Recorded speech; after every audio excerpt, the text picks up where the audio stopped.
الحمد لله رب العالمين والصلاة والسلام على أشرف الأنبياء والمرسلين حبيب رب العالمين وخاتم النبيين سيدنا مولانا محمد صلى الله عليه وسلم عبده ورسوله أما بعد.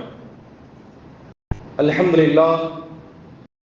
கணியத்துக்குரிய அல்லாஹ்வின் நல்லடியார்களே, சஃபர் மாதத்திலே நாம் இரண்டாவது ஜும்மாவிலே அமர்ந்திருக்கிறோம். ஒரு காலத்திலே மக்களுக்கு மார்க்கத்தை பற்றிய வெளிச்சங்கள் இல்லாமல் இருந்தது. இன்றைக்கு மார்க்கம் சம்பந்தமான, தீனுல் இஸ்லாம் சம்பந்தமான நிறைய செய்திகளை நாம் அப்டேட்டாக கையில் வச்சிருக்கிறோம். தொழுகை சம்பந்தமாக நிறைய தெரிந்து வைத்திருக்கிறோம். நோன்பினுடைய சட்டதிட்டங்களை பற்றி நாம் புரிந்து வைத்திருக்கிறோம். ஜகாத்து சம்பந்தமாக, ஹஜ்ஜை பற்றி எல்லாம் நாம் தெரிந்து வைத்திருக்கிறோம், அல்ஹம்துலில்லாஹ். ஆனாலும் பல்வேறு விதமான மார்க்கத்திற்கு பொருத்தமில்லாத சில காரியங்களை சில இடங்களில் செய்து கொண்டுதான் இருக்கிறார்கள். அதிலே நிறைய பெருத்த மாற்றம் ஏற்படுவதற்கான முயற்சிகளை நாம் கவனத்தில் எடுத்துக்கொள்ள கடமைப்பட்டிருக்கிறோம். நபிகள் நாயகம் ஸல்லல்லாஹு அலைஹி வஸல்லம் கூறினார்கள், யார் ஃபஜ்ருடைய தொழுகையை நிறைவு செஞ்சிட்டாரோ அவருக்கு அன்றைய நாளையிலே எந்த விதமான சகுனம் பார்க்கிறது தேவையில்லை. ஃபஜ்ருடைய தொழுகையின் பரக்கத்தினாலே அந்த நாளினுடைய செயல்பாடுகள் அனைத்தையும் அல்லாஹ் தஆலா தன் வசம் எடுத்திருக்கிறான், தான் அவருக்கான பொறுப்பை எடுத்துக் கொள்கிறான் என்று ஸல்லல்லாஹு அலைஹி வஸல்லம். இஸ்லாத்திலே சகுனம் பார்ப்பது என்பதில்லை. இந்த உலகத்திலே எந்த நல்லது நடந்தாலும் அது அல்லாஹ்வை கொண்டுதான் நடக்கிறது என்பதை திருக்குர்ஆன் சொல்கிறது. வை யம்சஸ்கல்லாஹு பிதுர்ரின் ஃபலா காஷிஃப லஹு இல்லா ஹுவ.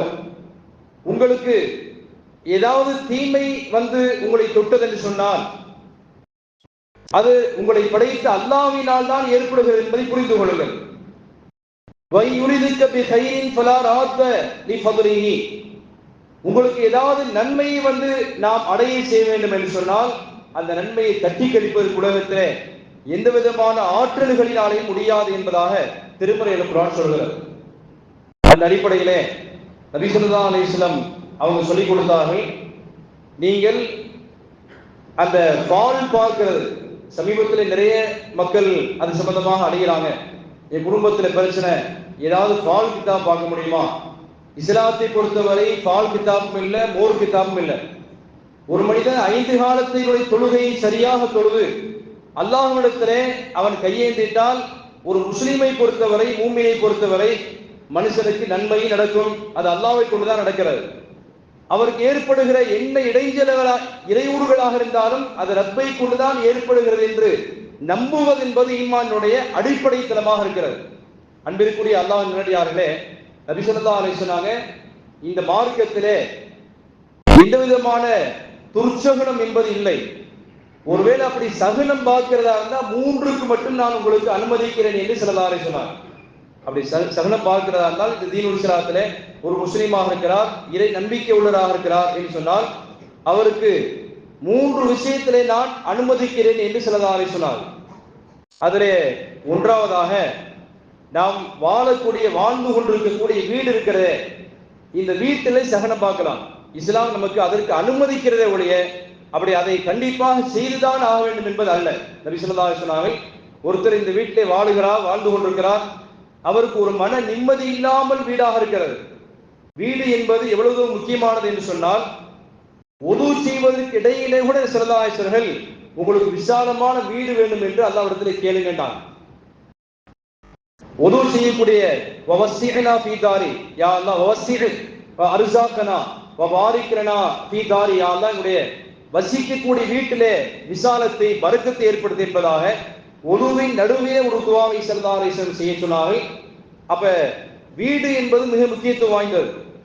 நபிகள் பெருமானார் ஸல்லல்லாஹு அலைஹி வஸல்லம், நீங்கள் வீட்டில் ஏதாவது பிரச்சனைன்னு சொன்னால் 3 காரியம் இருக்கிறது. 3 விஷயமுமே நம்மோடு துன்யாவில உலகத்துல ரொம்ப லாங் லைஃபா வரக்கூடியது. இந்த 3 காரியத்திலே மட்டும்தான் நீங்கள் சகுனம் பார்த்துக் கொள்ளலாம். இதை தவிர்த்து பூனை குறுக்கு போயிட்டாக்க தண்ணி குடிச்சிட்டு போறது, அல்லது பாய இப்படி நட்டு வைக்கிறது, இதனால ஏதாவது பிரச்சனை வரும் என்று கருதுவது, அல்லது ஏதாவது தாழ்பால் ஆட்டிக் கொண்டிருந்தால் அதுல ஒரு பிரச்சனை வரும் என்று நம்புவது, அல்லது ஏதாவது விதவை பெண்கள் ஒரு மஜ்லிஸில் கலந்து கொண்டால் அவர்களினால் தான் இப்படி பிரச்சனை ஏற்பட்டு போயிட்டது என்று நம்புவது என்பதெல்லாம் ஈமானுக்கு அப்பாற்பட்டது. ஈமான்தாரிகள் யாருமே அதை செய்ய மாட்டார்கள். முழுமையான முறையில் எனக்கு ஏற்பட்ட வல் அல் கைரு வஷ்ஷரு பிமஷியத்தில்லாஹ், எனக்கு ஒரு நலவை நாட வேண்டும் என்று சொன்னால் நம்மை படைத்த அல்லாஹ்வினால் தான் அது முடியும். எனக்கு ஒரு தீமை ஏற்பட வேண்டும் என்று சொன்னால் என்னை படைத்த அல்லாஹ்வினால் தான் அது ஏற்படும் என்ற நம்பிக்கைக்கு பேர் தான் ஈமான் என்பதை புரிந்து கொள்ள வேண்டும். ஸல்லல்லாஹு அலைஹி சொன்னாங்க, நீங்கள் வீடுகளை வாழுகிற வேளையில ஒரு மன நிம்மதியற்ற தன்மையை உணர்ந்தால், இந்த வீட்டில் நமக்கு சரிப்பட்டு வரல என்று கருதினால் நீங்க வேற வீடு மாறிக்கொள்ளலாம் என்று ஸல்லல்லாஹு அலைஹி அனுமதி கொடுத்திருக்கிறார். ஒரு சஹாபி ஒரு நபி தோழர் வந்தால், நாயகமே நான் முதல்ல ஒரு வீட்டில் வாழ்ந்தேன், கையில நிறைய பரக்கத்தா செல்வம் எல்லாம் இருந்தது, பணங்காசுகள் எல்லாம் தாராளமாக கிடைத்தது நாயகமே, இப்ப நான் வேற வீட்டுக்கு மாறி இருக்கிறேன், இந்த வீட்டுல யார சொன்னா செல்வம் எல்லாம் கையில தங்குறது இல்லை.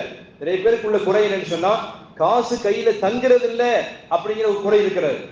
நபி ஸல்லல்லாஹு அலைஹி வஸல்லம் இடத்திலே அந்த சஹாபி அப்படித்தான் சொன்னார், நாயகமே நான் முன்னால ஒரு வீட்டுல வாழ்ந்தேன், அந்த வீட்டுல நிறைய குழந்தை குட்டிகள் பரக்கத்தாக இருந்தது, நிறைய செல்வம் எல்லாம் எனக்கு கிடைத்தது நாயகமே, இப்ப நான் வேற ஒரு வீட்டிலே வாழ்ந்து கொண்டிருக்கிறேன், அதுல எனக்கு மன நிம்மதி இல்லாமல் இருக்கிறது, கையில காசு இருந்தாலும் தங்குறது இல்லை, அது மாதிரி குழந்தை குட்டிகள் பரக்கத்து இல்லாமல் இருக்கிறது என்றெல்லாம் அவர் சில குறைகளை முன்வைத்தார். ஸல்லல்லாஹு அலைஹி வஸல்லம் அபுதின் தாரக்க, அப்படியானால் உங்களுடைய வீட்டை மாற்றிக் கொள்ளுங்கள். வீடு என்பது ஒரு மனுஷன் அவர் பிறந்திலிருந்து மௌத்தார வரைக்கும் அந்த வீட்டில வசிப்பிடத்திலே வாழுகிற காலத்தினாலே அதை மாற்றிக் கொள்வதற்கு மார்க்கத்திலே அனுமதிக்கப்படுகிறது. அதே போன்று இன்னொரு விஷயத்துக்கு ஸல்லல்லாஹு அலைஹி வஸல்லம் அனுமதி கொடுத்தார்கள். நீங்கள் ஓட்டி செல்லக்கூடிய வாகனம் இருக்கிறது, ஒட்டகம், குதிரை அல்லது கோவேரி கழுதை, நம்முடைய பாணியில சொல்றால் டூ வீலர் இருக்கிறது, போர் வீலர் இருக்கிறது, இதுல ஏதாவது நம்ம முசீபத்து மாதிரி கருதினால் மார்க்கம் அப்படி மாத்தியே ஆக வேண்டும் என்று சொல்லல. ஏதோ ஒரு தடவை என்ன விபத்துக்கு ஆளாகி இருக்கலாம், அல்லது பைக்கில் போனதுனால கீழே விழுந்திருப்பார், இந்த பைக்கை நான் என்னைக்கு எடுத்தேனோ அதுல இருந்து பல ஆக்சிடென்ட்டுங்க அதில் அப்படின்னு சொல்லுகிற காட்சியை பார்க்கிறோம். ஸல்லல்லாஹு அலைஹி வஸல்லம் அப்படியானால் உங்களுடைய வாகனத்தை மாற்றிக்கொள்ளலாம். அதோடு நீங்க லாங் லைஃபாக பயணிக்கிற காலத்தினாலே இன்றைக்கு பைக் வாங்கி 2025 விற்கக்கூடிய தன்மையில இல்லை, அது ஒரு 10 வருஷம் வச்சிருப்போம். ஒரு நீண்ட பயணத்தை அதை செய்ய வேண்டி இருக்கிற காலத்தினாலே இது ஒரு பரக்கத்து இல்லாமல் இருக்கிறது என்று கருதினால் ஸல்லல்லாஹு அலைஹி வஸல்லம் அதை மாற்றிக்கொள்ளலாம் என்று பெருமானார் அனுமதி கொடுக்கிறார்கள். மூணாவதாக, கட்டி வாழக்கூடிய மனைவி, உன்னை இன்னைக்கு நான் கட்டினேனோ அதோட லைஃபே முடிஞ்சு போச்சுன்னு ஒருத்தர் நினைச்சாருன்னு சொன்னார். அதாவது அதிகாலையில தொழுகிறது இல்லை, பிள்ளைங்களை தொழுகைக்கு எழுப்பி விடுறது இல்லை, எப்ப பார்த்தாலும் என்னோட சண்டை சச்சரவாக இருக்கிறது, உன்னை கட்டின காலத்திலிருந்து எனக்கு பொருளாதாரத்துல பழக்கத்துல வாழ்க்கையில நிம்மதி இல்லை என்று அடுக்கடுக்கான நிறைய குற்றச்சாட்டுகளை சொல்வார்னு சொன்னால் ஸல்லல்லாஹு அலைஹி வஸல்லம் அப்படியான மனைவியை மாத்திக்கங்க. அதாவது மார்க்கத்தில் அதற்கு அனுமதி எடுக்கப்படுகிறது. அப்படி மாத்திரம் இருந்தா யாருமே ஜும்மா முடிச்சு போனே 1000 தலாக் நிகழ்த்தணும். மார்க்கத்திலே ரசூல் ஸல்லல்லாஹு அலைஹி வஸல்லம் மனைவியை மாற்றிக் கொள்வதற்கான அனுமதி என்று சொல்லப்பட்டிருக்கிறது. நாம் என்ன புரிய வேண்டும் என்று சொன்னால், சண்டை சச்சரவுகள் இல்லாத வீடுகள் இல்லைதான். வீட்டுக்கு வீடு வாசப்படி என்று சொல்கிறோமே, அதுக்கு தான் கொள்ள வாசப்படி வச்சுக்கிறாங்க. முன்னாடி உள்ள வாசப்படியில் சண்டை என்று சொன்னால் பின்னாடி தெரியாம ஓடிடலாமோ என்னவோ என்று பழைய காலத்தில் அப்படி வச்சிருக்கிறாங்கன்னு தெரியல. அல்ஹம்துலில்லாஹ், இந்த மூன்றை தவிர வேறு எவைகளிலுமே நீங்கள் சகுனம் பார்க்க வேண்டாம் என்று நபிகள் பெருமானார் ஸல்லல்லாஹு அலைஹி வஸல்லம் நமக்கு அனுமதி கொடுக்கிறார் என்று பார்க்கிறோம். எனவே நமக்கு ஏற்படக்கூடிய அனைத்து காரியங்களும் நம்மை படைத்த அல்லாஹ்வினால் ஏற்படுகிறது என்பதை முதல்ல நம்பணும். எர்மூக் அப்படின்னு ஒரு போர் நடந்தது. அன்பைக்குரிய அல்லாஹ்வின் நல்லடியார்களே, எர்மூக்குங்கிற ஒரு போர் நடந்தது. ஜனாதிபதி உமர் ரலியல்லாஹு ஆட்சி காலத்துல மதீனாவிலிருந்து படைகளை அங்கிருந்து அவர்கள் அனுப்பி வைக்கிறாங்க எர்மூக் என்கிற இடத்திற்கு. அங்கே அந்த படையினுடைய தளபதியாக காலித் இப்னு வலீத் ரலியல்லாஹு தஆலா அந்த படை தளபதியா இருக்கிறார்.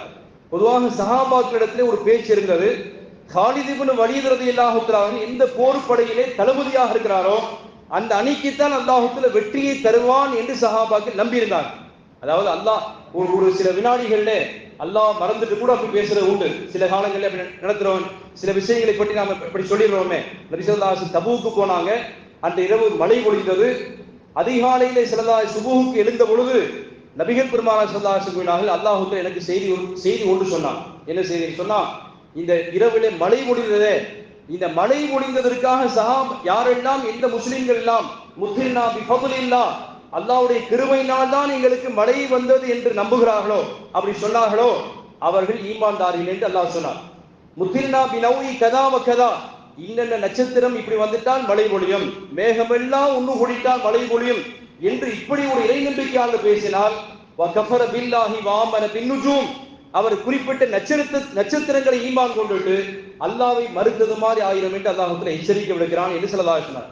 ஒரு மலையை கற்றுத்தருகிற பாடத்திலே ஈமானோடு சேர்ந்து இந்த மார்க்கம் ஈமானுடைய மன உறுதியை அல்லாஹ் மீது வைத்திருக்கக்கூடிய நம்பிக்கையோடு நமக்கு பாடம் சொல்லித் தருகிறது. எனவே ஒவ்வொரு கட்டத்திலுமே நாம் செய்யக்கூடிய ஒவ்வொரு காரியத்திலுமே அல்லாஹ் மீது அசைக்க முடியாத நம்பிக்கையோடு நம்முடைய செயல்பாடுகளை நகர்த்தியாக வேண்டும் என்று மார்க்கம் சொல்கிறது. எர்மூக் போரில் காலித் இப்னு வலீத் ரலியல்லாஹு அன்ஹு உக்கிரமமாக போர் செய்து கொண்டிருக்கிறார். திடீரென்று ஜனாதிபதி உமர் ரலியல்லாஹு அன்ஹு ஒரு கடிதம் பறக்கிறது. போருக்கு இடையிலே, போர் முடிந்தல்ல, போருக்கு இடையிலேயே கடிதம் பறக்கிறது. அந்த தளபதி காலித் இப்னு வலீத் ரலியல்லாஹு இருக்கிறார்களே, அவரை மாற்றி அமைக்கணும்னு சொல்லிட்டாங்க. ஒண்ணுமே புரியல சஹாபாக்கள். போர் இவ்வளவு உக்கிரமா நடக்கிறது, தளபதி மாற்றத்துக்கான காரணம் என்னன்னு தெரியல. போரெல்லாம் முடிஞ்சு போருடைய யுக்திகளே தெரியாத அபூ உபைதா இப்னு ஜர்ராஹ் என்கிற ஒரு சஹாபி மீண்டும் அந்த தளபதி பதவியை ஏற்றுக்கொள்கிறார். அவருடைய தலைமையிலாலே அந்த படைக்கு வெற்றி கிடைத்தது. கடைசியாக மதீனா திரும்பி வந்த பின்னால சஹாபாக்களில் பலரும் கேட்டார்கள், ஜனாதிபதி அவர்களே, அமீருல் முஃமினீன் அவர்களே, போர் நடந்து கொண்டிருக்கக்கூடிய இடைப்பட்ட சூழலிலேயே தளபதி மாற்றத்துக்கான காரணம் என்னன்னு கேட்டாங்க. உமர் ரலியல்லாஹு சொன்னாங்க, எல்லாரும் பேசிக் கொள்றாங்க, காலித் இப்னு வலீத் ரலியல்லாஹு அன்ஹு இந்த படையினுடைய தளபதியாக இருக்கிறாரோ அந்த படைக்குத்தான் வெற்றின்னு பேசுறாங்க. எனவே இல்ல, போருடைய யுக்திகளே தெரியாத அபூ உபைதா இப்னு ஜர்ராஹ் ரலியல்லாஹு அன்ஹு கையிலே தலைமைத்துவத்தை கொடுத்தாலும் அல்லாஹ் வெற்றியை தருவான். உங்களுக்கு ஏற்படுகிற நன்மை தீமை அனைத்தும் அல்லாஹ்வினால் ஏற்படுகிற நம்பிக்கையை வர வைக்கிறதுக்காகத்தான் இந்த காரியத்தை செஞ்சேன். இல்லைன்னா போர் முடிச்சுட்டு மாத்திருக்கலாம். போருக்கு இடையிலே நான் எதற்காக தளபதி மாற்றத்தை செய்தேன் என்று சொன்னால், உங்களுக்கு வாழ்க்கையில் ஏற்படுகிற அனைத்தும் ரப்பினால் ஏற்படுகிறது. வெற்றி கிடைச்சுதான் உங்களால் அல்ல, தோல்வி கிடைத்தால் அது நம்மளாலே உள்ள செயல்பாட்டினால் என்று நினைச்சிட வேண்டாம். உங்களுக்கு அல்லாஹ்வுக்கு வெற்றியை தர வேண்டும் என்று நாடியிருக்கிறான், அதனால் கிடைத்தது. சில கட்டங்களில் அல்லாஹ்வுக்கு தோல்வியை கொடுத்தும் சோதிப்பான். வையம்சஸ்கல்லாஹு பிலுர்ரின் ஃபலா காஷிஃப லஹு இல்லா ஹுவ. உங்களுக்கு தீமை நாடினால், ஒரு சோதனையை கொடுத்தால் அதை நீக்கணும் என்று சொன்னால் அல்லாஹ்வினால் தான் முடியும். வை யுரிதுக பிகைரின் ஃபலா ராத்த லிஃபத்லிஹி. உங்களுக்கு நலவை நாடிட்டால் அந்த நலவை இந்த உலகத்திலே தட்டுவதற்கான, அதை போக்கி வைக்கக்கூடிய எந்த ஆற்றலும் இல்லை என்பதாக அல்லாஹ் திருமறையில் குர்ஆனிலே சுட்டி காட்டுகிறான் என்பதை நாம் உணர்ந்து கொள்ள வேண்டும். இதுதான் இந்த சஃபர் மாதத்திலே நாம் அடைந்து கொள்கிற, நாம் எடுத்துக்கொள்கிற படிப்பனையாக, பாடமாக இருக்கிறது. எனவே அன்பிற்குரிய அல்லாஹ் நல்லடியார்களே, எந்த ஒரு நேரமும் எந்த ஒரு காலங்களும் நம்முடைய எந்த ஒரு செயல்பாடுகளையும் கருத்தக்கூடாது. இந்த நேரத்தில் இது வைக்கலாமா, இந்த நேரத்தில் இது நடத்தலாமா என்றெல்லாம் பார்ப்பவர்கள் இறை நம்பிக்கைக்கு அப்பாற்பட்டவர்கள். எனவே தீனுல் இஸ்லாம் தெளிந்த நீருடையாக இருக்கிறது, கலங்கிய சேறுகள் அல்ல. நமக்கு மார்க்கம் அப்டேட்டாக ரசூலுல்லாஹி ஸல்லல்லாஹு அலைஹி வஸல்லம் எதை மார்க்கமாக சொன்னார்களோ, அல்லாஹ் எதை சொல்லிக் கொடுத்தானோ, சஹாபாக்கள் மூலியமாக, ஃபுகஹாக்கள் மூலியமாக, தாபிஈன்கள் மூலியமாக எந்த மார்க்கம் நம் வரை வந்து சேர்ந்திருக்கிறதோ இவைகளை முழுமையாக பின்பற்றி நடக்கக்கூடிய பாக்கியத்தையும், மூட நம்பிக்கைகளிலிருந்து நாம் விலகிச் செல்லக்கூடிய நற்பாக்கியத்தையும் அல்லாஹ் நம் அனைவருக்கும் வழங்கிடுவானாக. வாஹிரு துஆ அல்ஹம்துலில்லாஹி ரப்பில் ஆலமீன். அஸ்ஸலாமு அலைக்கும் வரஹ்மத்துல்லாஹி வபரகாத்துஹு. சுன்னத்துல்லாஹி